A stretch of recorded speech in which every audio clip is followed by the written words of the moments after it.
پڑھیں، یعنی ان کو بھی تسبیح کا نام دیا گیا ہے۔ اسی طرح سورۃ الطور میں اللہ تعالیٰ فرماتے ہیں، اور آپ اپنے رب کے حکم کے آنے تک صبر کیجئے، پس بے شک آپ ہماری نگاہوں کے سامنے ہیں، اور جس وقت آپ کھڑے ہوتے ہیں آپ اپنے رب کی حمد کے ساتھ تسبیح کیجئے، اور رات کو بھی اور ستاروں کے پلٹنے کے بعد بھی اس کی تسبیح کیجئے۔ یہاں بھی نبی صلی اللہ علیہ وسلم کو صبر کا حکم دیا گیا ہے کہ آپ اپنے رب کا حکم آنے تک صبر کرتے رہیں۔ فَإِنَّكَ بِأَعْيُنِنَا، آپ ہماری نگاہوں کے سامنے ہیں، آپ ہماری توجہ میں ہیں، ہماری نظروں میں ہیں، ہمارے علم میں ہیں، آپ ہماری حفاظت میں ہیں۔ یعنی عربی کے محاورے کے مطابق کوئی نگاہوں میں ہو کا مطلب یہ کہ ہم اس کی نگرانی کر رہے ہیں، حفاظت کر رہے ہیں، جسے موسیٰ علیہ السلام کے بارے میں اللہ تعالیٰ نے فرمایا وَلِتُصْنَعَ عَلَىٰ عَيْنِي، تاکہ آپ کی پرورش میری آنکھوں کے سامنے کی جائے، یعنی میری حفاظت اور حراست کے ساتھ۔ اور وَسَبِّحْ بِحَمْدِ رَبِّكَ حِينَ تَقُومُ، اس کا معنی ہے کہ جب آپ مجلس سے اٹھیں تو تسبیح کریں، جب نیند سے اٹھیں تو تسبیح کریں، جب نماز کے لیے اٹھیں تو تسبیح کریں، اور نماز میں بھی تسبیح کریں۔ اور اسی طرح تسبیح کے دو اور معنی بھی کیے گئے ہیں کہ رکوع اور سجدوں میں تسبیح کریں، اور پھر دعائے استفتاح میں تسبیح کریں، سبحانک اللہم و بحمدک، یہاں بھی تسبیح ہے۔ تو آپ دیکھ رہے ہیں کہ ہم دن میں کتنی بار اللہ سبحانہ و تعالیٰ کی تسبیح بیان کرتے ہیں۔ وَمِنَ اللَّيْلِ فَسَبِّحْهُ، رات میں بھی تسبیح کریں، اور اس سے مراد رات کی نماز، رات کی تسبیح ہے۔ جیسے بیڈ پہ جاتے ہوئے تسبیحات فاطمہ نبی صلی اللہ علیہ وسلم نے حضرت فاطمہ کو سکھائی تھی تاکہ ان کی تھکاوٹ دور ہو جائے۔ نماز کے علاوہ بھی تسبیح کرتے رہنا چاہیے۔ ادبار النجوم کے بھی 3 معنی ہیں۔ ایک معنی کیا گیا ہے فجر سے پہلے کی 2 رکعتیں پڑھنا۔ نبی صلی اللہ علیہ وسلم یہ رکعتیں نہ سفر میں چھوڑتے تھے نہ گھر میں، کبھی بھی آپ نے یہ سنت نماز نہیں چھوڑی۔ اور پھر اسی طرح اس سے مراد فجر کی 2 رکعات بھی لی گئی، اور نماز کے بعد کی تسبیح بھی مراد ہے۔ ان دونوں آیات سے پتہ چلتا ہے کہ نماز کے بعد بھی ذکر کرنے کی اہمیت اور ضرورت ہے، جس سے بہت سے لوگ غافل ہوتے ہیں۔ قرآن مجید میں اللہ تعالیٰ فرماتے ہیں فَإِذَا قَضَيْتُمُ الصَّلَاةَ فَاذْكُرُوا اللَّهَ قِيَامًا وَقُعُودًا وَعَلَىٰ جُنُوبِكُمْ، پھر جب تم نماز پوری کر چکو تو اللہ کو کھڑے، بیٹھے اور اپنے پہلوؤں پر لیٹے ہوئے یاد کرو۔ یعنی بعض اوقات ایسا ہوتا ہے کہ آپ نماز پڑھ لیتے ہیں اور پھر سمجھتے ہیں کہ ہم اللہ کے ذکر سے فارغ ہو گئے اور اب ہم دنیا کے کام میں لگ جائیں۔ ہاں، دنیا کے کام 2-3 طرح سے ہی ہوتے ہیں، یا کھڑے ہو کے کوئی کام ہو رہا تھا، آپ کچن میں چلے جاتے ہیں، کوکنگ کر رہے ہیں، آپ اپنا ذکر جاری رکھیں، یا پھر آپ بیٹھ گئے ہیں اور بیٹھ کے کوئی کام کر رہے ہیں، تسبیح جاری رکھیں، ذکر جاری رکھیں۔ اور اسی طرح اگر آپ لیٹ گئے آرام کرنے کے لیے تو بھی ذکر جاری رکھیں، یعنی ہر حال میں اللہ تعالیٰ کا ذکر کرتے رہیں۔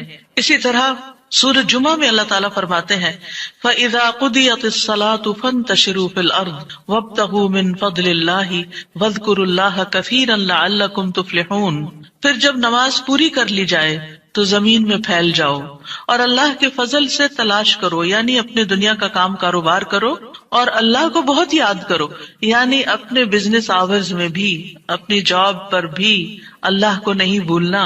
کیوں؟ لعلکم تفلحون، تاکہ تم فلاح پاؤ، کامیاب ہو جاؤ۔ اسی طرح اللہ سبحانہ تعالیٰ رمضان کے روزے مکمل کرنے کے بعد کس چیز کا حکم دیتے ہیں؟ وَلِتُكْمِلُوا الْعِدَّةَ وَلِتُكَبِّرُوا اللَّهَ عَلَىٰ مَا هَدَاكُمْ وَلَعَلَّكُمْ تَشْكُرُونَ، اور تاکہ تم تعداد پوری کرو اور تاکہ تم اللہ کی بڑائی بیان کرو، تکبیرات پڑھو، اور اس پر کہ اس نے تم کو ہدایت بخشی، اور تاکہ تم شکر ادا کرو۔ اسی طرح حج کے مناسک ادا کرنے کے بعد بھی ذکر کا حکم ہے فَإِذَا قَضَيْتُم مَّنَاسِكَكُمْ فَاذْكُرُوا اللَّهَ كَذِكْرِكُمْ آبَاءَكُمْ أَوْ أَشَدَّ ذِكْرًا، پھر جب تم اپنے حج کے مناسک پورے کر چکو تو اللہ کو یاد کرو جس طرح اپنے باپ دادا کو یاد کیا کرتے تھے، بلکہ اس سے بھی زیادہ یاد کرنا۔ یعنی باپ دادا کو یاد کرنے، ماں باپ کو یاد کرنے سے بھی زیادہ اللہ کا ذکر کیا کرو، اللہ سبحانہ تعالیٰ کو زیادہ یاد کیا کرو، کیونکہ انسانوں کی یاد انسانوں کو دکھی کرتی ہے، لیکن اللہ کی یاد دلوں کے اطمینان کا باعث بنتی ہے، دلوں کے اندر سکون کا باعث بنتی ہے۔ الا بذکر اللہ تطمئن القلوب، خبردار اللہ کے ذکر سے دلوں کو اطمینان نصیب ہوتا ہے۔ تو آپ نے دیکھا کہ تمام عبادات کے بعد ذکر کا حکم ہے، تسبیح کا حکم ہے، تکبیر کا حکم ہے۔ اسی طرح نماز کے بعد خاص طور پر یعنی نماز پڑھتے ہی اٹھ نہیں جانا چاہیے، بلکہ وہاں بیٹھ کر بھی اللہ کا ذکر کرنا چاہیے، اور اس میں غفلت نہیں برتنی چاہیے اور سستی نہیں ہونی چاہیے۔ بعض لوگ سلام پھیرتے ہی سنت پڑھنے کے لیے کھڑے ہو جاتے ہیں، جیسے آج کل تراویح میں جلدی ہوتی ہے لوگوں کو، تو بس فرض نماز پڑھی، آیت الکرسی کا بھی ٹائم نہیں ملتا کہ جلدی سے سنت کا ہوتا ہے کہ اگر آیت الکرسی پڑھنے بیٹھ گئے تو سنت رہ جائے گی، امام صاحب تراویح شروع کر دیں گے۔ میں سوچتی ہوں کہ جب گھر سے نکل ہی آئے اللہ کی یاد کے لیے تو کم از کم مسنون مستحب طریقے سے ہی ہم ساری عبادات کریں تاکہ وہ دل کو پھر اطمینان بھی نصیب ہو۔ بہرحال ایک نماز کے بعد فوراً اگلی نہیں شروع کر دینی چاہیے، اس کے بیچ کے وقفے میں اللہ کا ذکر کرنا چاہیے۔ نبی صلی اللہ علیہ وسلم فجر کی نماز کے بعد طلوع آفتاب تک نماز کی جگہ بیٹھے رہتے تھے، اور فجر ارلی شروع کرتے تھے، اندھیرے میں شروع کرتے تھے، اور فجر پڑھنے کے بعد بیٹھے رہتے اور ذکر کرتے رہتے۔ سماک بن حرب کہتے ہیں، میں نے جابر بن سمرہ سے عرض کیا، کیا آپ رسول اللہ صلی اللہ علیہ وسلم کے پاس بیٹھے تھے؟ انہوں نے فرمایا کہ ہاں، بہت زیادہ، میں بہت بیٹھتا رہا ہوں آپ کے پاس۔ آپ اپنی نماز کی جگہ سے کھڑے نہیں ہوتے تھے جس جگہ صبح کی نماز پڑھتے تھے جب تک کہ سورج نہ نکل آتا، پھر جب سورج نکل آتا تو آپ کھڑے ہو جاتے۔ اسی طرح ایک اور روایت میں آتا ہے، نبی صلی اللہ علیہ وسلم جب فجر کی نماز پڑھتے تھے تو اپنی جگہ بیٹھے رہتے یہاں تک کہ سورج خوب اچھی طرح طلوع ہو جاتا، تو پھر اس وقت کیا کرتے تھے؟ اشراق کے نوافل۔ تو اس سے آپ اندازہ لگائیں، کیا ہم میں سے کوئی یہ کہہ سکتا ہے کہ میں رسول اللہ صلی اللہ علیہ وسلم سے زیادہ مصروف انسان ہوں، میں زیادہ بزی ہوں، میرے بہت کام ہے، میرے پاس بیٹھنے کا وقت نہیں ہے؟ نہیں، یہ صرف نفس کا دھوکہ ہوتا ہے۔ نفس ہمیں دھوکہ دیتا ہے کہ دیکھو پہلے تم اٹھے ہو تہجد کے لیے، پھر تم نے پڑھی نماز اور پھر پڑھے اذکار، اور اب تم پھر بیٹھ کے اور انتظار کرو، اٹھو کچھ اور کام کرو، اچھا میرا وہ کام بھی ہے، میرا وہ کام بھی ہے، اور اس طرح ہم اپنے آپ کو تسلیاں دے کر اپنی جگہ سے اٹھ جاتے ہیں اور ذکر میں کوتاہی کر جاتے ہیں، جبکہ مستحب یہی ہے کہ اسی جگہ بیٹھ کر چاہے آپ تلاوت قرآن کریں، چاہے آپ صبح شام کے اذکار، یہی وقت ہے ان کا سورج نکلنے سے پہلے، اور حفاظت کے لیے جو پڑھتے ہیں وہ انہی اوقات میں پڑھے جاتے ہیں۔ لہٰذا اس وقت آپ وہ بھی پڑھ سکتے ہیں، آپ تسبیحات کر سکتے ہیں، آپ کوئی بھی اور ذکر، آپ قرآن مجید کا مطالعہ کر سکتے ہیں، تفسیر کی کوئی کتاب پڑھ سکتے ہیں، کوئی تفسیر کا لیکچر سن سکتے ہیں، اپنی تجوید درست کر سکتے ہیں، یعنی کہ کوئی سبق یاد کر سکتے ہیں، یعنی کوئی بھی چیز ذکر کی قسم کی آپ اس وقت میں تسلی کے ساتھ کر سکتے ہیں تاکہ یہ سنت پوری ہو جائے، کیونکہ اس کا اجر و ثواب بہت ہے۔ جو شخص اسی جگہ بیٹھا رہے اور پھر نفل پڑھ کے اشراق کے اٹھے تو اس کو حج عمرے کا ثواب ملتا ہے۔ نبی صلی اللہ علیہ وسلم نے صحابہ کو نماز کے بعد کے اذکار سکھائے۔ ابن تیمیہ رحمہ اللہ کہتے ہیں کہ نبی صلی اللہ علیہ وسلم جب لوگوں کو نماز پڑھاتے تھے تو آپ سلام پھیرنے کے بعد دعا نہیں کرتے تھے، اور نہ صحابہ ایسا کرتے تھے، نہ صبح کی نماز میں، نہ عصر کی نماز میں، نہ دیگر نمازوں میں، بلکہ آپ سے ثابت ہے کہ آپ اپنا چہرہ اصحاب کی طرف کر لیتے، یعنی پلٹ کے واپس بیٹھ جاتے، اللہ کا ذکر کرتے اور ان کو سکھاتے تھے۔ یعنی اذکار اور دعا میں تھوڑا سا فرق ہے، دعائیں زیادہ سے زیادہ سلام پھیرنے سے پہلے کر لیتے تھے، اور جو اذکار ہوتے تھے جیسے تسبیحات ہیں یا صبح شام کے اذکار ہیں یا باقی اذکار ہیں وہ بعد میں کر لیتے تھے، جیسے لا الہ الا اللہ وحدہ لا شریک لہ، اور اسی طرح دیگر اذکار جو ہیں۔ اور سلام پھیرنے کے بعد اللہ کا ذکر کرنا یعنی زیادہ مستحب ہے، اگرچہ دعا بھی کر سکتے ہیں، یعنی منع نہیں ہے۔ بعض علماء یہ کہتے ہیں کہ نبی صلی اللہ علیہ وسلم نے جو دبر الصلاۃ کا لفظ استعمال کیا نماز کے پیچھے، تو اس سے مراد نماز کے بعد بھی ہے۔ حضرت عائشہ کہتی ہیں کہ نماز کے بعد کے اذکار شیشے کو صاف کرنے کے بعد اس کو چمکانے کی طرح ہے، یعنی نماز میں آپ نے اپنی صفائی کر لی اور اب بعد کے اذکار کے جو آپ کو اور زیادہ چمکا رہے ہیں۔ نماز نور ہے، یہ دل کو صاف کر دیتی ہے، دل کو روشن کر دیتی ہے، جیسے کہ شیشے کو صاف کیا جاتا ہے، اور نماز کے بعد ذکر کرنا ایسا ہے جیسا کہ شیشے کو چمکایا جاتا ہے۔ فرشتے بھی دعائیں کرتے ہیں۔ رسول اللہ صلی اللہ علیہ وسلم نے فرمایا، جب تک تم اپنے مصلی پر جہاں تم نے نماز پڑھی تھی بیٹھے رہو اور ریاح خارج نہ کرو، گیس پاس نہ کرو، تو فرشتے تم پر برابر درود بھیجتے رہتے ہیں۔ یعنی اگر کوئی شخص فجر کی نماز پڑھ کے اپنے وضو کی حالت میں سورج نکلنے تک بیٹھا رہتا ہے تو آپ اپنے لیے بھی ذکر کر رہے ہیں اور فرشتے بھی آپ کے لیے دعائیں کر رہے ہیں۔ کیا دعا کرتے ہیں؟ اللہم اغفر لہ، اللہم ارحمہ، اے اللہ اس کی مغفرت فرما، اے اللہ اس پر رحم فرما۔ اور یہ اس وقت تک ہوتا رہتا ہے جب تک وہ وضو توڑ کر فرشتوں کو تکلیف نہ پہنچائے. یعنی جب گیس پاس ہوتی ہے اور اس کی اسمیل سے پھر فرشتوں کو تکلیف ہوتی ہے تو فرشتے جو ہیں وہ پیاز کی اسمیل اور لہسن کی اور جسم سے نکلنے والے، اگر پسینہ بہت آ رہا ہے اور کپڑے نہیں آپ تبدیل کرتے، رات کے کپڑوں میں اٹھ کے نماز شروع کر دیتے ہیں اور وہ اسمیلی کپڑے ہوتے ہیں، تو اس سے فرشتے آپ سے دور رہتے ہیں. اور اسی طرح اگر یعنی خوراک میں کوئی ایسی چیز ہے کہ آپ کی گیس میں بہت اسمیل ہے تو یہ چیز بھی فرشتوں کو تکلیف دیتی ہے اگر آپ مصلی پر بیٹھے ہیں یا آپ ذکر کی حالت میں ہیں. پھر اس وقت ذکر کرنا جو ہے اولاد اسماعیل سے غلام آزاد کرنے سے افضل عمل ہے، خاص طور پر اگر ہم لا الہ الا اللہ وحدہ لا شریک لہ والی تسبیح پڑھتے ہیں. ابو امامہ سے مروی ہے رسول اللہ صلی اللہ علیہ وسلم نے فرمایا، سورج طلوع ہونے تک میں بیٹھ کر اللہ تعالیٰ کا ذکر کروں، اس کی بڑائی، اس کی حمد و تسبیح اور تحلیل کروں، یہ مجھے اولاد اسماعیل میں سے 2 غلام آزاد کرنے سے زیادہ محبوب. یعنی اس وقت کا ذکر ایسا ہے جیسے آپ نے اتنا بڑا صدقہ بھی کر دیا. اسی طرح عصر کے بعد سورج غروب ہونے تک ذکر کرنا مجھے اولاد اسماعیل میں سے 4 غلام آزاد کرنے سے زیادہ محبوب ہے. یعنی عصر پڑھ کر بھی آپ مغرب تک ذکر کر سکتے ہیں. اگر عام دنوں میں نہیں تو آپ جمعے کے دن تو کر ہی سکتے ہیں کیونکہ اس دن دعائیں قبول ہوتی ہیں.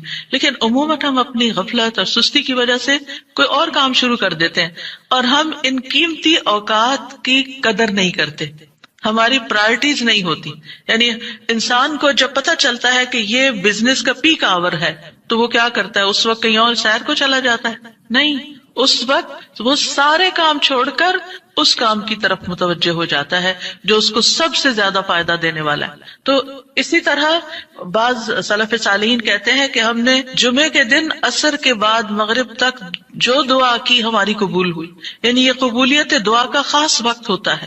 جیسے صبح کا وقت بکرتن نماز فجر سے لے کر سورج نکلنے تک کا ہے، بڑا ہی قیمتی وقت ہے ذکر اذکار کے لیے. اسی طرح عصر کی نماز سے لے کر مغرب تک کا وقت بھی بڑا ہی قیمتی ہے. تو اس میں آپ دیکھیے خصوصاً آج کل آپ روزے سے ہیں، روزہ دار کی بھی دعا قبول ہوتی ہے.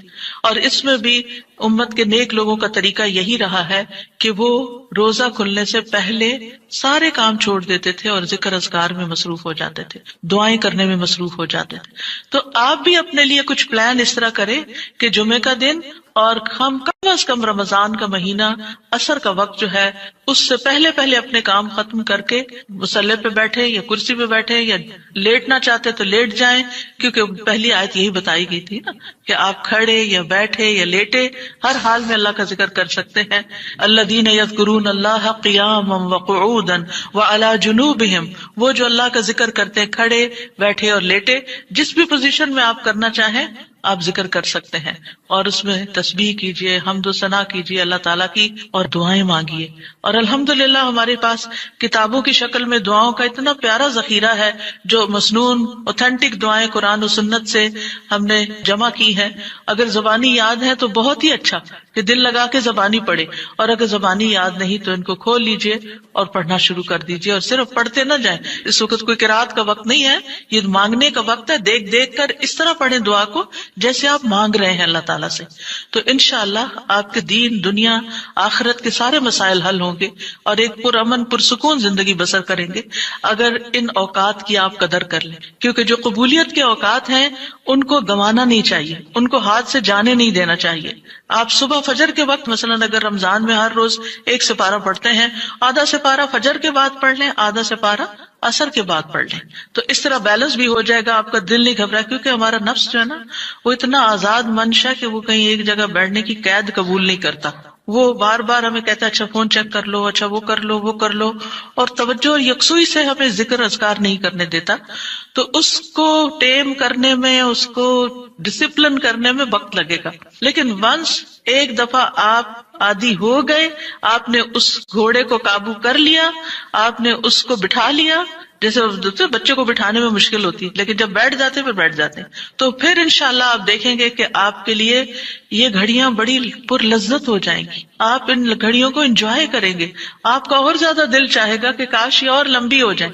اچھا روزہ کھل گیا، اوہ ابھی تو میرا یہ بھی اور یہ بھی ٹارگٹ پورا نہیں ہوا. پھر اسی طرح یہ ہے کہ رسول اللہ صلی اللہ علیہ وسلم نے فرمایا، جو شخص فجر کی نماز جماعت کے ساتھ پڑھنے کے بعد بیٹھ کر اللہ کا ذکر کرتا رہے یہاں تک کہ سورج نکل آئے، پھر 2 رکعتیں پڑھے، اس کے لیے 1 حج اور عمرے کا ثواب ہے۔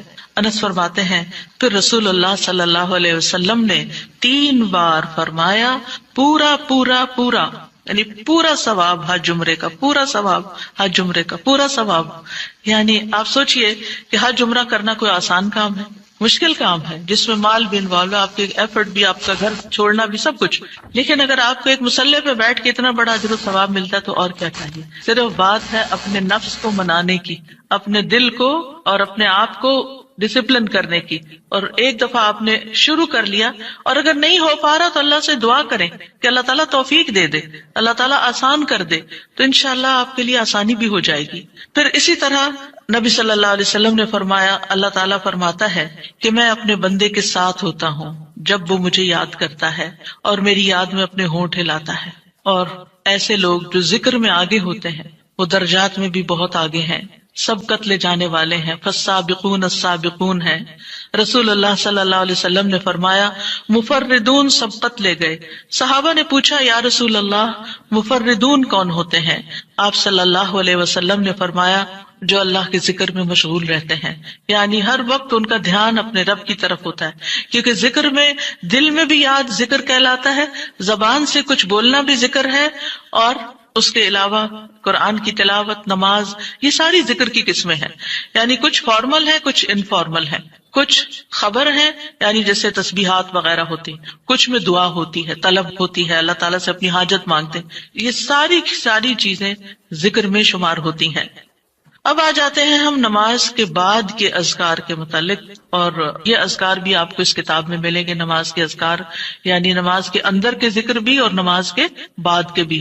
نماز کا سلام پھیرتے ہی نماز ختم ہو جاتی ہے، اس کے بعد سب سے پہلے کہنا چاہیے اللہ اکبر 1 بار، اور تھوڑا سا بلند آواز سے، جس سے پتہ چلے کہ نماز پڑھ لی ہے، اللہ اکبر۔ ابن عباس کہتے ہیں، میں نبی صلی اللہ علیہ وسلم کی نماز کے مکمل ہونے کو تکبیر کی وجہ سے سمجھ جاتا تھا، یعنی مثلا کوئی نفل پڑھ رہا ہے تو آپ کو نہیں پتہ چلتا کہ پڑھ چکا یا نہیں، لیکن اگر اس نے بلند آواز سے کہہ دیا اللہ اکبر تو پتہ چل گیا کہ ہاں اس کی نماز مکمل ہو گئی ہے۔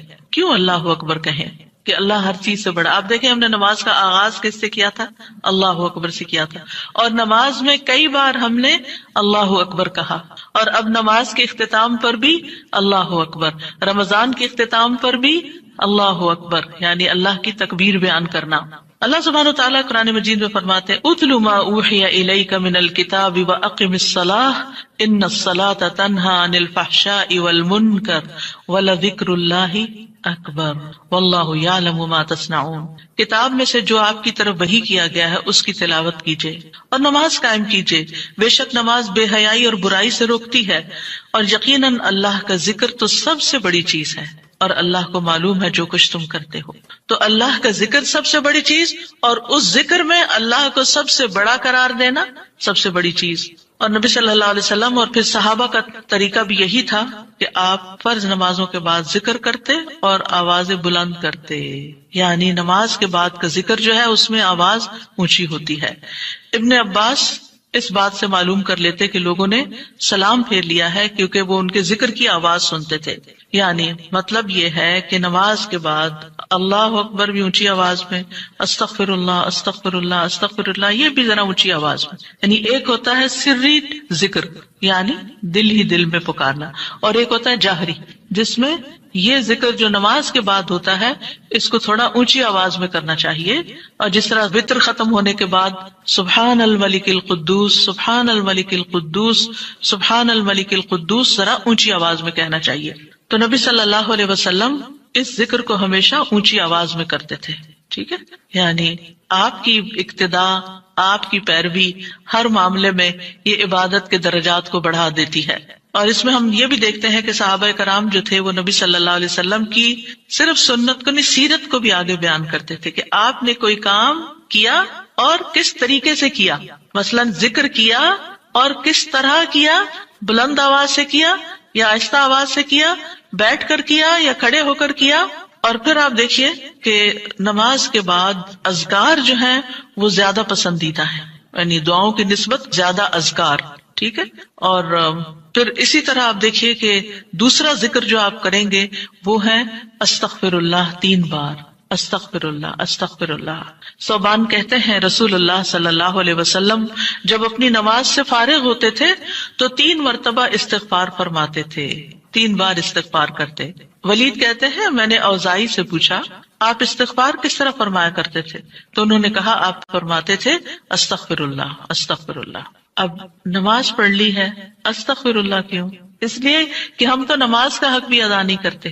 ہمارا دھیان کہاں سے کہاں چلا جاتا ہے، ہم کئی دفعہ بھول جاتے ہیں، ہمیں سجدہ سہو کرنا تک یاد نہیں رہتا، ہمیں کچھ پتہ نہیں ہوتا ہم نے کون سی سورت پڑھی، کیا تلاوت کی. ہو سکتا ہے تلاوت میں کوئی غلطی کر دیں، ہو سکتا ہے کہ تسبیح کی جگہ کچھ اور پڑھ دیں بھول چوک کے. تو ہم نماز کے اندر بھی بہت کچھ غلط کرتے رہتے ہیں جانے انجانے. اور خاص طور پر جن لوگوں نے اپنی نماز کے پروننسیشن کی اصلاح نہیں کی وہ تو کچھ سے کچھ پڑھتے رہتے ہیں بعض اوقات. یعنی پروننسیشن صحیح نہ ہونا جو ہے وہ الفاظ کے مطلب کو ہی بدل دیتا ہے. اس لیے پہلی پرائرٹی میں کوئی ایسا ٹیچر ڈھونڈیے کہ جو آپ کی نماز سن کے اس کا پروننسیشن آپ کو ٹھیک کر دے. بہرحال نماز کے بعد استغفر اللہ استغفر اللہ. اور ایک اور چیز، نماز پڑھنے کے بعد انسان کو ایک فیلنگ ہوتی ہے کہ میں نے کچھ کیا ہے، لیکن جب انسان استغفر اللہ کہتا ہے تو اس میں عاجزی کا اظہار ہوتا ہے کہ اللہ تیرا حق ادا نہیں کیا، مجھے ابھی بھی گناہوں کی بخشش کی ضرورت ہے. اور آپ دیکھیے کہ یہ الفاظ نبی صلی اللہ علیہ وسلم ادا کرتے تھے جن کے اگلے پچھلے سارے گناہ معاف کر دیے گئے تھے. تو جو شخص نماز کے بعد استغفار پڑھتا ہے وہ اپنی نمازوں پر کبھی فخر غرور تکبر نہیں کر سکتا کہ میں بڑا نمازی ہوں، میں بڑا پرہیزگار ہوں، میں بڑا عبادت گزار ہوں. نہیں، وہ یہ دیکھے گا کہ میں نے حق ادا نہیں کیا، میرے سے جو کمی کوتاہی ہوئی ہے اللہ تعالیٰ اس کو معاف کر دے. جو چیز مکمل طور پر ادا کرنی چاہیے تھی اس کو اس طرح نہیں ادا کیا، کچھ نہ کچھ کوتاہی واقع ہو گئی، تو اس بخشش کے طلب کرنے سے اللہ تعالیٰ کوتاہی سے درگزر فرما دے گا انشاءاللہ. اور ویسے بھی استغفار کرنے سے نقص یا کمی کوتاہی جو ہے اس کا ازالہ ہوتا ہے ہماری عام روزمرہ زندگی میں بھی. تیسرا ذکر، اب آپ دیکھ رہے ہیں یہ ذکر ہے، اللہ اکبر بھی ذکر ہے، استغفر اللہ بھی ذکر ہے، اور تیسرا یہ بھی ذکر ہے اللہم انت السلام ومنک السلام تبارکت ذی الجلال والاکرام.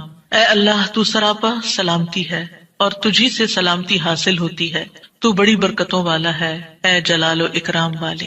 یعنی استغفار کے بعد پھر فوراً بعد اللہ تعالیٰ کی تعریف اور یہ ذکر. السلام جو ہے یہ اللہ تعالیٰ کے ناموں میں سے ایک نام ہے جس کا مطلب یہ ہے کہ اللہ تعالیٰ ہر طرح کی آفات سے، عیبوں سے، ہر طرح کے نقص سے سلامت ہے. کوئی چیز اس کو نقصان نہیں دے سکتی، نہ لوگوں کی باتیں جو اللہ تعالیٰ کے خلاف کرتے ہیں، یا لوگوں کے گمان، یا لوگوں کی نافرمانیاں اور گناہ اور عبادت نہ کرنا، اللہ کا حکم نہ ماننا. اللہ تعالیٰ کو کوئی چیز نقصان نہیں دیتی، وہ سلامت ہے، اس کو کسی کی ضرورت ہی نہیں ہے. یہ جو کچھ ہم کرتے ہیں، ذکر ہو عبادت ہو، یہ اپنے ہی فائدے کے لیے کرتے ہیں، اللہ تعالیٰ پر کچھ احسان نہیں ہے. تو ہم یہ کہتے ہیں اللہم انت السلام کہ اللہ تعالیٰ آپ سراسر سلامتی ہیں اور آپ کا ہر فعل جو ہے وہ ظلم سے سلامت ہے، پاک ہے، ہر شر سے پاک ہے. آپ کی تقدیر، آپ کے فیصلے، ہر چیز سلامتی پر مبنی ہے. ومنک السلام، سلامتی تیری ہی طرف سے آتی ہے، یعنی تو ہی سلامتی دیتا ہے یا تو ہی سلامتی کو روک لیتا ہے. سلامتی کا مالک بھی تو ہی ہے، تو سلامت رکھے تو ہم سلامت ہیں. تو یہ تعلق اللہ تعالیٰ سے انسان اپنا ظاہر کرتا ہے کہ انسان اپنے رب کے بارے میں کیا سمجھتا ہے. تبارکتا، تبارکتا کا لفظ برکت سے ہے جس کا مطلب ہوتا ہے کثرت سے کسی چیز کا بڑھنا اور قائم رہنا، یعنی تیری خیرات و برکات بہت زیادہ ہیں. ذل جلال والاکرام، اے عزت اور جلال والے. جلال کا مطلب ہے عظمت، بڑائی، اور اکرام کا مطلب ہے احسان. یعنی تو اپنے بندوں کو عزت و اکرام دیتا ہے، اپنے رسولوں کو، اپنے انبیاء کو اور اپنے صالح بندوں کو تو ہی عزت اور اکرام اور برکتیں عطا کرتا ہے. ساری نعمتیں تیری ہی طرف سے ہیں. اور یہ کتنا خوبصورت ذکر ہے جو ہم ہر نماز کے بعد کرتے ہیں، یا جو نہیں کر رہے انہیں لازماً کرنا چاہیے کہ اللہ سبحانہ وتعالیٰ سے ہم اپنے اچھے گمان کا اظہار کرتے ہیں اور ایک طرح سے انڈائریکٹلی سلامتی اور برکت طلب بھی کرتے ہیں. آپ دیکھیے عموماً ہم جب کسی چیز کے اندر فائدہ دیکھتے ہیں تو ہم خیر اس سے وابستہ کر لیتے ہیں، یہ ہے تو کام ہوگا، یہ نہیں تو کام ہی نہیں ہوگا۔ مثلاً آپ کوئی قلم خریدتے ہیں اور اس سے لکھنا شروع کرتے ہیں اور آپ کو اچھا لگتا ہے، یا آپ اس سے جو لکھنا چاہتے تھے آرٹیکل یا کوئی چیز یا نوٹس اپنے تو بڑے اچھے لکھ پاتے ہیں، تو آپ کہنے لگتے ہیں یہ قلم بڑا مبارک ہے۔ ٹھیک ہے بھائی، قلم اچھا ہے، فائدہ دے رہا ہے آپ کو، لیکن اصل تو اللہ نے آپ کے لیے یہ وسیلہ بنایا کہ اس نے آپ تک یہ پہنچایا۔ تو اصل برکت اور خیر اور سلامتی کا منبع اللہ رب العزت کی ذات ہے۔ چیزوں کے ساتھ مت چمٹ جائیے اور ان پر اتنے ڈیپینڈنٹ نہ ہو جائیں کہ اللہ کو بھول جائیں اور اللہ تعالیٰ کی نعمت اور اللہ تعالیٰ کا احسان یاد نہ کریں۔ تو اس لیے ہر نماز کے بعد ہم اس بات کا اقرار کرتے ہیں کہ ساری برکتیں تیری ذات سے ہیں یا رب، ساری سلامتی تیری طرف سے ہے یا رب، عزت اور اکرام تیری ہی طرف سے ہے یا رب، تو ہی جس کو چاہے اس پر احسان فرماتا ہے، لہٰذا ہم یہ سب کچھ تجھ سے ہی طلب کرتے ہیں۔ پھر آپ دیکھیے چوتھا ذکر ہے لا الہ الا اللہ وحدہ لا شریک لہ لہ الملک ولہ الحمد وہو علی کل شیء قدیر۔ یہ بھی آپ 3 بار پڑھ سکتے ہیں، یہ بھی ذکر ہے، یعنی 3 مرتبہ اللہ تعالی کی توحید کا اقرار۔ مغیرہ بن شعبہ جو وحی کے کاتب تھے ان سے مروی ہے کہ معاویہ رضی اللہ عنہ نے مغیرہ کو لکھا کہ کوئی حدیث جو آپ نے رسول اللہ صلی اللہ علیہ وسلم سے سنی ہو وہ مجھے لکھ کر بھیجیں۔ راوی کہتے ہیں کہ مغیرہ رضی اللہ عنہ نے انہیں لکھا کہ میں نے آپ صلی اللہ علیہ وسلم سے سنا ہے آپ اپنی نماز سے فارغ ہونے کے بعد 3 مرتبہ یہ پڑھا کرتے تھے لا الہ الا اللہ وحدہ لا شریک لہ لہ الملک ولہ الحمد وہو علی کل شیء قدیر۔ سب سے پہلے توحید کا اقرار کہ اللہ ایک ہے، وہی الہ ہے، وہی خالق ہے، مالک ہے، رب ہے، معبود ہے۔ پھر اس بات کا انکار کہ کوئی اس کا شریک ہو، لا شریک لہ، اور پھر لہ الملک، بادشاہت بھی اسی کی ہے، معبود بھی وہی ہے، بادشاہ بھی وہی ہے، اور ایسا بادشاہ ہے وَلَهُ الْحَمْدُ کہ اس کی تعریف ہے۔ دنیا کے بادشاہوں کا حشر ہوتا دیکھا ہے آپ نے، ان کے ساتھ کیا کیا جاتا ہے، لیکن اللہ سبحانہ وتعالیٰ کی بادشاہت پر کوئی آنچ نہیں آتی، کوئی اس کو ہلا نہیں سکتا، کوئی اس کو نقصان نہیں دے سکتا، کوئی اس پر باتیں نہیں بنا سکتا، کوئی اس کا نقص نہیں نکال سکتا کہ اللہ تعالیٰ نے آسمان میں یہ کیا چیز بنا دی، اب زمین میں کیا بنا دی، نہیں، وَلَهُ الْحَمْدُ، اسی کی ہے تعریف، یعنی ایسا بادشاہ کہ جو قابل تعریف ہے، اور ایسا بادشاہ کہ وَهُوَ عَلَى كُلِّ شَيْءٍ قدیر۔ دنیا کے بادشاہ انتہائی بے بس لاچار ہوتے ہیں، ان کے ہاتھ میں کچھ نہیں ہوتا، وہ انسانوں کے محتاج ہوتے ہیں، انسانوں کی خدمت کے، انسانوں کی مدد کے، انسانوں کے مال کے محتاج ہوتے ہیں۔ یہ بادشاہت کیا بادشاہت ہے جس کی ساری ڈیپینڈنسی لوگوں کے اوپر ہے۔ تو اصل بادشاہت تو اللہ کی ہے کہ جو ہر چیز پر پوری قدرت رکھتا ہے۔ تو آپ اس احساس کے ساتھ اگر اللہ تعالیٰ کا یہ ذکر کرتے ہیں تو آپ کا دل ایک سکون سے بھر جائے گا، ایک خوشی سے بھر جائے گا کہ میں ایسی ہستی کو جانتی ہوں، ایسی ذات کو جانتی ہوں کہ جو اتنی خوبیوں کی مالک ہے۔ کیونکہ یہ انسان کی فطرت میں ہے، انسان کی نفسیات میں ہے کہ وہ کسی چیز کی تعریف کر کے خوش ہوتا ہے، اور عام طور پر ہم صرف سامنے نظر آنے والی چیزوں کی تعریف کر کر کے خوش ہوتے رہتے ہیں، اور تھوڑے دن کے بعد وہ بھی خراب ہو جاتی ہیں، وہ تعریف بھی ساتھ ہی چلی جاتی ہے۔ انسان ہے تو مر جاتے ہیں، ان کے اعمال ہے تو ختم ہو جاتے ہیں، اور کبھی وہ اچھے ہوتے ہیں اور پلٹ بھی جاتے ہیں۔ وہ کہاں گئی تعریفیں؟ جوان ہے تو بڑھاپے میں ساری تعریفیں چلی گئی، مالدار تھے تو غریب ہوئے تو ساری تعریفیں چلی گئیں، اسی طرح علم ہے اور جنون لاحق ہو گیا تو ساری تعریفیں چلی گئیں، سب کچھ الٹ گیا۔ اور دنیا کے یہ سارے نظارے آپ نے دیکھے ہوں گے کہ جب ہر نعمت لوگوں پر الٹ جاتی، اسی لیے ہم دعا کرتے ہیں نا کہ اللہم انی اعوذ بک من زوال نعمتک، کہ اللہ نعمتوں کے زوال سے بچانا۔ یہ انتہائی تکلیف دہ چیز ہے، لیکن یہ ایک دنیا کا قانون ہے، یہ سب کچھ ہوتا ہے اور ہماری آنکھیں دیکھتی ہیں، لیکن اللہ سبحانہ وتعالیٰ ان سب چیزوں سے پاک ہے، اس کو کوئی زوال نہیں اور اس کا کوئی کچھ بگاڑ نہیں سکتا، اور وہ ہر چیز پر پوری طرح قادر ہے، جو چاہے کر سکتا ہے، اور تعریف اسی کے لیے ہے۔ 5واں ذکر لا الہ الا اللہ وحدہ لا شریک لہ لہ الملک ولہ الحمد وہو علی کل شیء قدیر اللہم لا مانع لما اعطیت ولا معطی لما منعت ولا ينفع ذا الجد منک الجد۔ اللہ کے سوا کوئی الہ نہیں، وہ اکیلا ہے، اس کا کوئی شریک نہیں، بادشاہت اسی کی ہے اور تمام تعریف اسی کے لیے ہے، اور وہ ہر چیز پر پوری طرح قدرت رکھنے والا ہے۔ اے اللہ، جو کچھ تو نے دیا ہے اسے کوئی روکنے والا نہیں، اور جو کچھ تو نے روک دیا اسے کوئی دینے والا نہیں، اور کسی مالدار کو تیری بارگاہ میں اس کا مال نفع نہیں پہنچا سکتا۔ ابتدا میں تو وہی اللہ کی توحید بیان ہوئی اس کی بادشاہت اور اس کی حمد کا ذکر ہے اور اس کی قدرت کا ذکر ہے، اور اس کے بعد کہ جو اللہ نے دیا، جو وہ دینا چاہتا ہے اسے کوئی روک نہیں سکتا۔ یہاں بھی آپ دیکھیں، مانگ کچھ نہیں رہی، یہ ذکر ہے، یہ دعا نہیں، یہ کیا ہے؟ ذکر ہے۔ اور جو کچھ تو نے روک دیا کوئی دے ہی نہیں سکتا، اور سارے ہی مالدار فقیر ہیں، اور خاص طور پر